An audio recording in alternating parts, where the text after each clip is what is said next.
그런 재난이 우리 앞에 계속되고 있습니다. 우리가 무엇을 어떻게 해야 될지 답답하고 난감할 뿐이죠. 그러나 그럼에도 불구하고 하나님의 뜻을 찾고 하나님이 주신 지혜로 잘 준비해서 재난이나 고난이 없도록 그렇게 준비하는 지혜로운 저와 여러분들이 다 될 수 있기를 주님의 이름으로 축복합니다. 오늘 말씀은 애굽에서 종살이하며 고통 중에 부르짖던 그 이스라엘 백성들을 하나님이 거기서 구원하시고, 구원받은 이스라엘 백성들이 이제 하나님의 백성으로서 항상 기억하고 지켜야 할 유월절이라고 하는 그런 이제 규례를 가르쳐 주시는 말씀입니다. 이스라엘의 조상인 야곱의 가족은 하나님의 은혜 안에서 요셉으로 말미암아 한때는 애굽에서 대접을 받기도 했지만은, 그러나 얼마 못 되어서 요셉을 알지 못하는 애굽 왕이 등장한 때부터는 말할 수 없는 고난과 고통을 겪으면서 슬픔과 눈물로 세월을 지새울 수밖에 없었습니다. 그들은 애굽 사람들 앞에서 할 수 있는 것이라고는 아무것도 없었습니다. 그냥 시키는 대로 노예처럼 그냥 순종할 수밖에 없었습니다. 그들 스스로는 자신들의 행복을 주장하며 행복을 추구할 그런 권리를 이제 주장할 만한 그런 힘도 능력도 없었던 것이죠. 그래서 그들은 오직 하나님 앞에 엎드려 하나님 앞에만 부르짖어 기도했던 것입니다. 하나님은 그들이 고통 중에 부르짖는 소리를 들으시고 미디안 광야에서 양을 치던 80세 노인 모세를 부르셔서 이스라엘을 구원하여 하나님의 백성을 삼으라는 그런 사명을 맡겨 주셨습니다. 80세 노인으로 양을 치던 모세는 자신의 힘과 능력으로는 도무지 그 큰 사명을 감당할 수가 없어서, 하나님, 보낼 만한 자를 보내셔야지 나 같은 사람 보내면 어떻게 합니까? 라고 거절하기도 해보았지만, 하나님의 강권적인 이제 역사하신 가운데 하나님이 내가 너와 항상 함께 하겠다고 하는 그런 약속을 믿고 순종하게 되었던 것입니다. 하나님은 그렇게 이제 모세를 통하여 10가지 재앙을 애굽 땅에 내리시고 애굽 왕 바로를 굴복시켜서 그들의 박해와 압제 아래서 고통당하며 신음하던 이스라엘 백성들을 해방시켜 주셨습니다. 본문의 말씀은 이스라엘 백성들이 애굽 땅에서 구원받고 해방되는 그 장면과 하나님의 은혜로 구원받고도 하나님의 백성이 된 이스라엘 백성들에게 구원받은 은혜의 밤을 대대로 기억하며 지킬 것을 말씀해 주시는 말씀입니다. 그렇다면 하나님은 종살이하던 이스라엘 백성들을 어떻게 구원하셨을까요? 그리고 구원받은 이스라엘 백성들에게 하나님이 무엇을 요구하시는 것일까요? 첫째로, 고난은 은혜의 시작이라고 하십니다. 출애굽기 12장 39절 말씀입니다. 그들이 애굽으로부터 가지고 나온 발교되지 못한 반죽으로 무교병을 구웠으니 이는 그들이 애굽에서 쫓겨남으로 지체할 수 없었음이며 아무 양식도 준비하지 못하였음이었더라. 아멘. 드디어 하나님의 은혜로 430년 동안 종살이하던 애굽에서 이스라엘 백성들이 구원을 받았습니다. 이스라엘은 하나님의 강권적인 은혜로 종살이하던 애굽에서 해방되어 자유와 약속이 있는 그런 가나안 땅을 향하여 이제 힘차게 기쁨으로 출발하였던 것입니다. 분명한 것은 이스라엘이 애굽에서 구원받은 것은 자신들의 힘이 아니라 오직 하나님의 은혜로 된 것이었습니다. 그런데 하나님의 은혜로 구원받은 이스라엘 백성들이 구원받은 이후의 삶이 기쁨과 평안과 풍족함이 준비되어 있는 것이 아니라 오히려 그들을 기다리고 있었던 것은 고난이었다라고 하는 것입니다. 그들이 하나님의 은혜로 구원을 받았지만 그때부터 오랫동안 그들이 발교되지 못한 반죽으로 무교병만을 구워 먹으며 살아야 했던 것입니다. 왜냐하면 그들이 애굽에서 오늘 말씀해 보니까 쫓겨났다라고 말씀을 하고 있습니다. 그들이 애굽에서 쫓겨날 때에 지체할 수가 없었기 때문에 아무런 양식도 준비할 수가 없었다라고 하는 것입니다. 물론 하나님이 이스라엘 백성들에게 은혜를 베풀어 주심으로 말미암아 애굽 사람들에게 은금 패물과 의복을 구하여 취하게 하셨습니다. 그러나 그것은 어디까지나 하나님이 이스라엘 백성들 가운데 임재하시기 위한 성막을 건축한 재료였지, 그것이 이스라엘 백성들의 육신적인 삶을 풍요롭게 하기 위한 도구는 아니었다라고 하는 것입니다. 이스라엘 백성들은 하나님의 은혜로 구원을 받았지만은 여전히 뒤쫓아오는 그 애국 군대로 인하여서 두려워하는 가운데 또 무기병만을 먹으며 버텨야 하는 그런 고난의 시간을 피할 수가 없었던 것입니다. 여러분, 무교병이라는 말은 누룩이 전혀 들어가지 않은 반죽으로 만든 빵입니다. 말이 빵이지 이제 이 무교병은 딱딱합니다. 식감이 전혀 없습니다. 맛대가리가 아무것도 없어요. 요즘도 이스라엘에 가면 무교병을 구할 수가 있지만은 한번 먹어본 사람은 두 번 다시 먹고 싶지 않은 것이 무교병입니다. 즉 누룩이 들어가지 아니한, 그래서 부풀지 아니한 이런 가루로 반죽해서 만든 과자, 즉 빵이라는 말씀입니다. 여러분, 이것을 신명기 16장 3절 말씀에 보면 유기병을 그것과 함께 먹지 말고 이래 동안은 무기병 곧 고난의 떡을 그것과 함께 먹으라. 이는 내가 애굽 땅에서 급히 나왔음이니 이같이 행하여 내 평생에 항상 내가 애굽 땅에서 나온 날을 기억할 것이니라. 이렇게 말씀하시고 있어요. 그러니까 무기병을 다른 말로 하면은 고난의 떡이라고 그렇게 표현을 하고 있다는 것입니다. 그렇다면 왜 하나님의 은혜로 구원받은 이스라엘 백성들에게 그들에게 더 좀 좋은 것으로 평안히 먹고 살 수 있도록 하나님이 공급해 주시지 않았을까요? 오히려 고난을 상징하는 그 무기병만을 먹게 하셨을까요?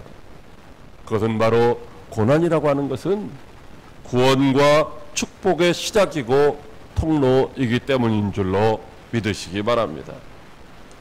애굽의 총리가 된 요셉을 한번 생각해 보십시오. 요셉이 애굽의 총리라는 영광스러운 자리에 오르는 그 과정은 결코 평탄하지 않았던 것입니다.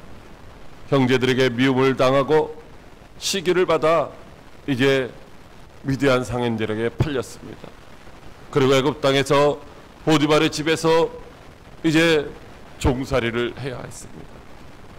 열심히 충성되게 종살이를 했지만 억울한 누명을 쓰고 옥살이까지 해야 됐습니다. 꿈을 해석해 주면서 이제 기회를 엿보았지만은 많은 시간이 그냥 고통 속에서 흘러갔던 것입니다.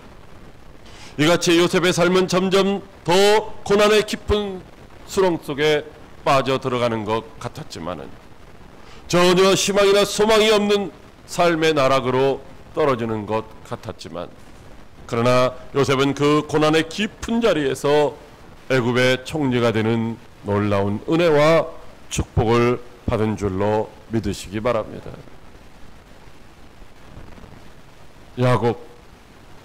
야곱의 가족은 어땠을까요? 야곱이 애굽으로 내려가는 과정도 결코 쉬운 과정이 아니었습니다. 사랑하는 아들 요셉을 잃어버리고 슬픔의 세월을 보내야 했고, 내가 자식을 잃으면 이르리라고 탄식하며 사랑하는 베냐민을 잃어버릴 수 있는 위험한 가운데로 먼저 보내야만 했던 것입니다. 애굽에 도착한 야곱의 가족은 요셉으로 인하여 평안한 세월을 잠시 동안 누릴 수도 있었지만, 그러나 그것도 잠시뿐 야곱의 자손들은 마치 종처럼 학대를 당하며 감당하기 어려운 고난의 시간을 430년 동안 겪어야만 했던 것입니다. 그러나 하나님은 고난 중에 70명으로 시작한 이스라엘을 60만 명이나 넘는 큰 민족으로 이제 번성하게 해 주신 줄로 믿으시기 바랍니다. 구원받은 이스라엘 백성들이 처음에는 고난의 떡인 무교병만을 먹었지만 몇 날이 지나지 않아 하나님은 아무것도 구할 수 없는 그 광야에서 만나와 메추라기와 생수를 공급해 주셔서 모든 것들을 풍성하게 먹을 수 있었으며, 마침내 젖과 꿀이 흐르는 가나안 땅에 도착하여 부족함이 없는 삶을 살 수가 있었던 것입니다. 사랑하는 광역교회 성도 여러분, 고난은 은혜의 시작이고 축복의 통로인 줄로 믿으시기 바랍니다. 시편 34편 19절에 의인은 고난이 많으나 여호와께서 그 모든 고난에서 건지신다고 말씀하시고 있습니다. 여러분, 저와 여러분이 그리스도 예수 안에서 의인이라 칭함받은 자라고 한다면 어떤 고난 가운데서도 반드시 주님이 구원해 주실 줄로 믿고 낙심하거나 절망하지 마시기를 바랍니다. 시편 119편 71절에 고난 당한 것이 내게 유익이라 이로 말미암아 내가 주의 율례를 배우게 되었나이다 라고 시편 기자도 고백하고 있습니다. 요나서 2장 2절에 내가 받는 고난을 인하여 여호와께 불러 아뢰었사오니 주께서 내게 대답하셨고 내가 스올의 뱃속에서 부르짖었사오니 주께서 나의 음성을 들으셨나이다라고 그렇게 요나가 고백하고 있습니다. 결국 고난이 하나님을 찾고 만나는 유익한 은혜의 통로라는 말씀입니다. 누가복음 24장 26절에 보면 그리스도가 이런 고난을 받고 자기의 영광에 들어가야 할 것이 아니냐고 말씀하시고 있고, 로마서 8장 17절에 자녀이면 또한 후사 곧 하나님의 후사요 그리스도와 함께한 후사니 우리가 그와 함께 영광을 받기 위하여 고난도 함께 받아야 할 것이니라고 말씀하시고 있습니다.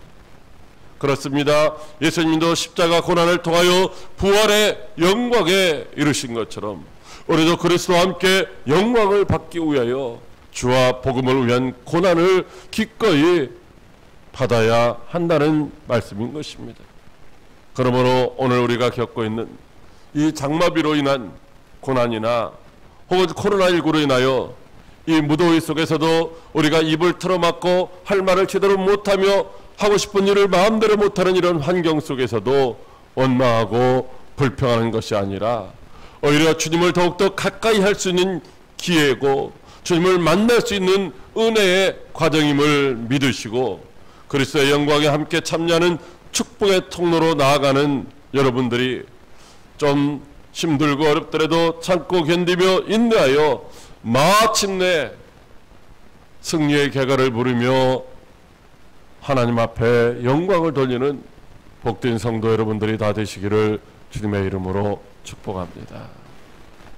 둘째로 여호와의 밤을 기억하라고 하십니다. 출애굽기 12장 42절 말씀입니다.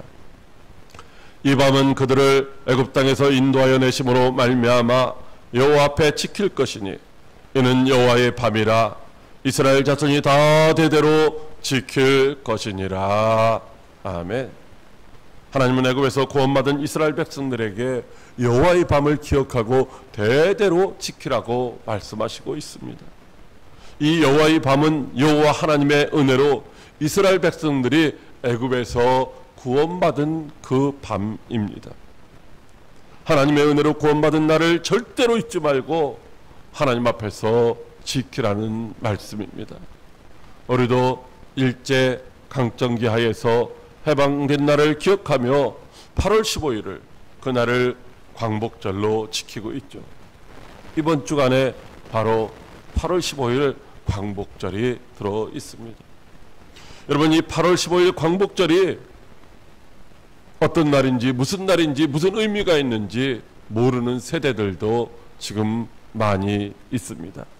그러나 결코 우리가 잊을 수도 없고 잊어서도 안 되는 날이 바로 우리 민족이 일제 강점기 하에서 모든 자유를 다 빼앗기고 종살이하듯 압제를 당하다가 하나님의 은혜로 해방된 날인 줄로 믿으시기 바랍니다. 우리는 이 날을 절대로 잊지 말고 기억하며 다시는 이와 같은 아픈 상처를 겪는 일이 없도록 새롭게 다짐하고 철저하게 준비하고 부강한 나라를 만들어서 우리 자손들에게, 우리 후손들에게 물려줘야 할 줄로 믿으시기 바랍니다. 이스라엘 백성들에게도 마찬가지입니다. 자그마치 430년 동안 애굽 땅에서 종살이하며 고통을 당하였습니다. 그런데 하나님의 은혜로 이스라엘 백성들이 그 밤에, 여호와의 밤에 구원의 은혜를 잊고 해방되었던 것입니다. 우리는 밤 12시가 지나면서 새로운 한 날이 시작됩니다. 그래서 하루의 일과를 아침부터 시작하고 밤이 되면 마치게 되는 것이죠. 어쩌면 희망으로 시작한 한 날을 고난을 상징하는 캄캄한 밤에 이제 끝을 맞게 되는 것입니다. 그러나 이스라엘의 하루는 우리와 다릅니다. 그들은 저녁 해가 지고 밤이 오기 시작하는, 일상적으로 보통 저녁 오후 6시죠. 이때가 되면 하루가 시작이 되는 것입니다. 그리고 하루를 어두운 밤이 시작되기 전 밝은 가운데 하루를 마치게 되는 것입니다. 비록 고난을 상징하는 어두운 밤으로 하루를 시작하지만 희망이 넘치는 낮 시간에 이제 하루를 마치게 되는 것입니다. 그래서 그들이 말하는 여호와의 밤은 그들이 애굽에서 종살이하던 430년을 마치는 바로 그날 1월 15일이 시작되는 밤입니다. 그들의 달력으로, 우리 달력으로는 4월달이지만 그들의 원력으로는 바로 1월 15일 밤입니다. 여호와께서 심판하시고 구원하시는 밤이라는 말씀입니다. 하나님은 이스라엘 백성들에게 애굽에서 마지막 밤을 6월절로 지키라고 말씀을 하셨습니다. 6월이라는 말은 넘어간다는 말입니다. 무엇이 넘어갑니까? 죽음이 넘어가고 질병이 넘어가고 고난이 넘어가고 이런 모든 것들이 다 넘어간다는 말이 6월입니다. 바로 그런 모든 재앙이 넘어가는 밤을 지키라고 말씀을 하신 것입니다. 그러므로 6월절은 죽음이 이스라엘 백성들에게서 넘어간 날입니다. 재앙이 이스라엘 백성들에게서 넘어간 날입니다. 하나님은 그의 1월 10일 흠없고 1년 된 순양을 취하여 14일까지 간직하였다가 해질 때에 그 양을 잡으라고 하셨습니다. 14일 해가 치기 전에 이제 그 양을 잡는 것이죠. 그리고 그 피를, 양을 먹을 집 좌우 그 피를 그 좌우 문설주와 인방에 바르고 그 밤에 그 고기를 불에 구워 무교병과 쓴나물과 아울러 먹되 날 것이로나 물에 삶아서 먹지 말고 머리와 다리와 내장을 다 불에 구워서 먹되 아침까지 남겨두지 말고 남긴 것은 다 불살르라고 하시며 너희는 그것을 이렇게 먹을지니 허리에 띠를 띠고 발에 신을 신고 손에 지팡이를 잡고 급히 먹으라. 이것이 여호와의 유월절이니라고 말씀을 하셨습니다. 하나님은 그리고 내가 이 밤에 애굽 땅에 두루 다니며 사람이나 짐승을 막론하고 애굽 땅에 있는 모든 처음 난 것은 다 치고 애굽의 모든 신을 내가 심판하리라. 나는 여호와라. 내가 애굽 땅을 칠 때에 그 피가 너희가 사는 집에 있어서 너희를 위하여 표적이 될지라. 내가 피를 볼 때에 너희를 넘어가리니 재앙이 너희에게 내려 멸하지 아니하리라고 말씀해 주셨습니다. 1년 된 소양은 1월 14일에 잡았고 그들이 있는 집에 문설주와 인방에 그 피를 발랐던 것입니다. 그리고 1월 15일 즉 여호와의 밤에 그 양의 피가 묻어있는 문 밖에 나가지 않고 신발을 신고 지팡이를 잡고 그 양의 고기를 구워서 급하게 먹는 그 집에 죽음의 재앙이 머물지 못했던 것입니다. 죽음의 재앙이 다 지나갔던 것입니다. 그러나 애굽 사람들에게는 모든 초태생의 죽음이라는 하나님의 심판이 그 밤에 임하였습니다. 결국 애굽 땅에 처음 난 모든 것과 애굽의 모든 신은 죽음의 심판을 아무도 피하지를 못했던 것입니다. 애굽 사람에게는 그 여호와의 밤이 심판의 밤이었지만 이스라엘 백성들에게는 하나님의 말씀에 순종하고 그대로 행한 이스라엘 백성들에게는 그 밤이 구원의 밤이었던 줄로 믿으시기 바랍니다. 그렇게 구원받은 이스라엘 백성들은 여호와의 큰 군대가 되었습니다. 그들을 위해 싸우시는 하나님으로 인하여 날마다 승리하는 하나님의 군대가 되어 악한 영혼 수마귀를 정복하고 하나님의 나라를 든든히 세워가게 된 줄로 믿으시기 바랍니다. 하나님은 구원받고 하나님의 군대가 된 이스라엘 백성들에게 이 날을 잊지 말고 기억하여 지키며 하나님의 군대로서의 사명을 끝까지 잘 감당하여 하나님의 나라를 든든하게 세우라고 말씀하시고 있는 것입니다. 여러분, 1월 14일은 바로 예수님이 인류 구원의 대속제물로 십자가에 못 박혀 죽으신 날입니다.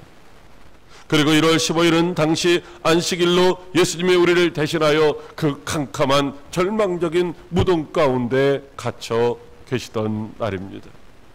그리고 예수님은 안식구 첫날 새벽 미명에 부활하심으로 말미암아 우리에게 영원한 새 생명을 주신 줄로 믿으시기 바랍니다. 예수님은 우리에게도 십자가 대속의 은혜로 구원받고 새 생명을 얻은 그 부활의 아침을 대대로 기억하고 지키라고 지금 말씀하시고 있는 줄로 믿으시기 바랍니다. 여호와의 밤은 그리스도 예수의 재림의 날에 다시 한번 완전한 모습으로 우리 가운데 이루어질 것입니다. 그 심판의 날은 불신자들에게는 피할 수도 견딜 수도 없는 크고 두려운 날이 될 것입니다.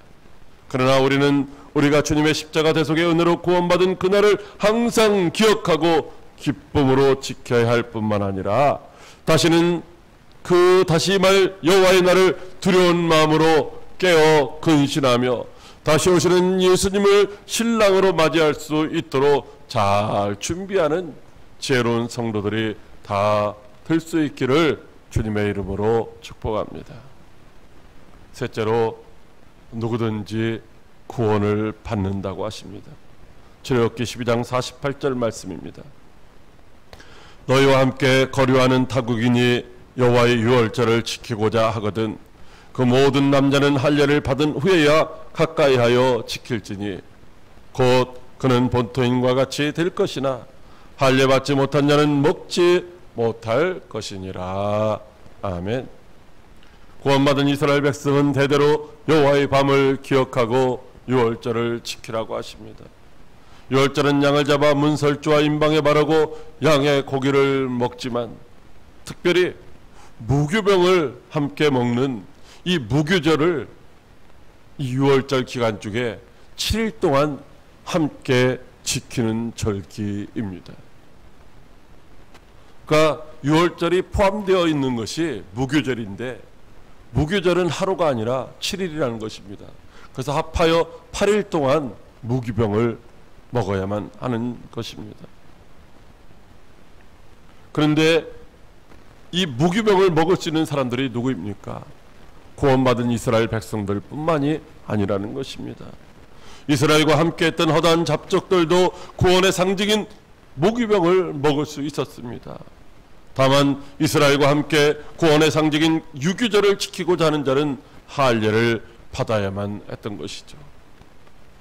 누구든지 할례를 받기만 하면 혈통과 관계없이 신분과 관계없이 다 구원받은 하나님의 백성으로 유월절에 참여할 수 있게 되었다는 말씀인 것이죠. 이방인들이 여호와의 밤인 유월절에 참여하는 것 결코 어려운 일이 아니었다는 말씀입니다. 할례를 행하고 무기병을 함께 먹기만 하면 되는 것입니다. 할례는 오늘날 세례를 의미합니다. 그러므로 성령의 세례를 받고 성령 안에서 믿음으로 주와 복음을 위하여 고난을 받으면서도 잘 참고 견디고 인내하는 자는 누구든지 하나님의 영광에 참여하는 축복의 주인공들이 될 수 있는 줄로 믿으시기 바랍니다. 그러므로 주와 복음을 위하여 당하는 고난을 두려워하거나 원망하지 마시기를 바랍니다. 주와 복음을 위하여 당하는 고난은 우리에게 구원의 은혜가 임하는 시작이고 또 천국 백성의 축복을 누리는 통로인 줄로 믿고 고난을 당할 즈음에 오히려 감사하며 인내로 승리하시는 여러분들이 다 되시기를 바랍니다. 예수님의 십자가 대속의 은혜와 부활의 능력으로 새 생명을 얻었음을 항상 기억하시고 감사하며 믿음으로 순종하여 하나님의 나라를 날마다 확장해가는 일에 귀하게 쓰임받는 저와 여러분들이 다 될 수 있기를 주님의 이름으로 축복합니다. 기도하겠습니다. 살아계셔서 역사하시는 참 좋으신 하나님 아버지,